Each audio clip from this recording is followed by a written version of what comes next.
Initiating moisture protocol.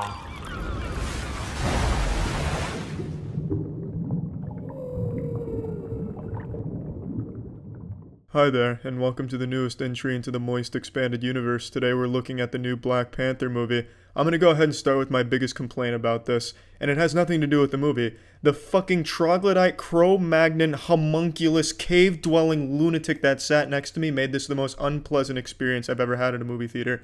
She was so unbelievably loud at every single point in this movie for the first hour and a half. I swear to God, this might have been her first time seeing a movie. She'd only been explained the concept of movies but hadn't seen it in practice, and she dove into this one, and of course sat right next to me. Every single thing that happened on screen, she was making a loud comment. And I don't mean just like a loud whisper or like a normal talking voice. I'm talking literally shouting like a fucking soccer commentator every time they score a goal. If a character breathed on screen, you were going to get an earful of what she thought about that nice deep breath or a speech. If there was action, God forbid there was action, she was louder than any sound effect. It was so bad to the point where 3 seats down, there was these 2 dudes that kept looking at me because I was sitting right next to her, giving me one of these bro nods, you know, one of these and then some of these, just enough to tell me, hey, get her to stop, as if I'm going to lean over and stick a binky in this bitch's mouth. She just would not stop being so disruptive to everyone in the theater, and of course she had her phone out because all children do. But luckily, just like all children with a sugar rush, she crashed. About an hour and a half in, she fell asleep. And that was my favorite part of the movie, when she slept. Definitely the best arc of the movie. But now let's get to the actual movie. It was fucking fantastic.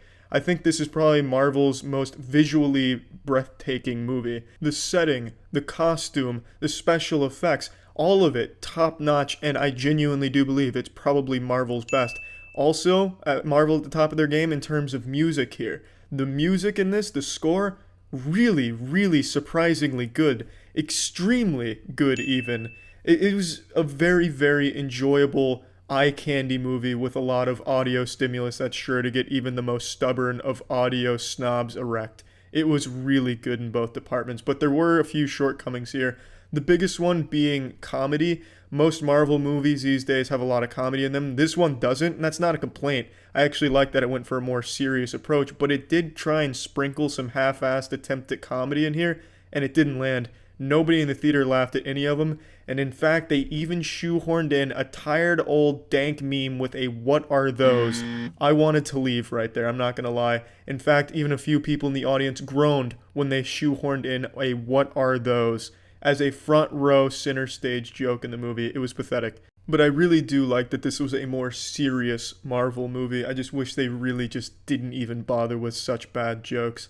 I also think this movie has one of Marvel's best villains. Michael B. Jordan with Killmonger is a fantastic villain. A lot of viewers can really relate to him. He's very sympathetic, which is surprising because he has no problems just slaughtering a bunch of people, but still his cause is one that you can kind of rally behind. Even if you don't agree with his methods, you can still kind of support what he's going for, his ideals. The story here is also pretty good. I do feel like it's not as impactful on the universe as the other entries in the Marvel Cinematic Universe until the end, where Wakanda gets involved directly with the universe. That's about the biggest thing here, and it is a very big deal. But in terms of, you know, the bad thing that's going on in the movie here, it kind of just boils down to, well, we have some good weapons, we're gonna go ahead and give these weapons away. It's, you know, it's not really one of those things where like, shit, that's super fucking evil, oh my god, we gotta put the kibosh on that right away. But it's still a good story. Just to me, it's not one that really carries a lot of weight until the end with the Wakanda entering the world, basically. Another big complaint I have is the action falls into the same standard shit as a lot of standard action movies. It's taken levels of jump cuts during action. You can't tell who's getting hit or what's hitting them. For all you know, they're fighting a fucking phantom. You can't really make out the action at a lot of points in here, which is a shame because Marvel's been doing a pretty decent job recently of not making it just look like 2 action figures colliding in a washing machine like most action movies do these days. But I really just don't have a whole lot of complaints about this movie, so let's pop this shit into the moist meter. I'm giving this an 85%. Just another really strong Marvel movie here. I just don't have a whole lot to say about it without giving away any spoilers, so overall, just another good Marvel movie. That's it. See ya.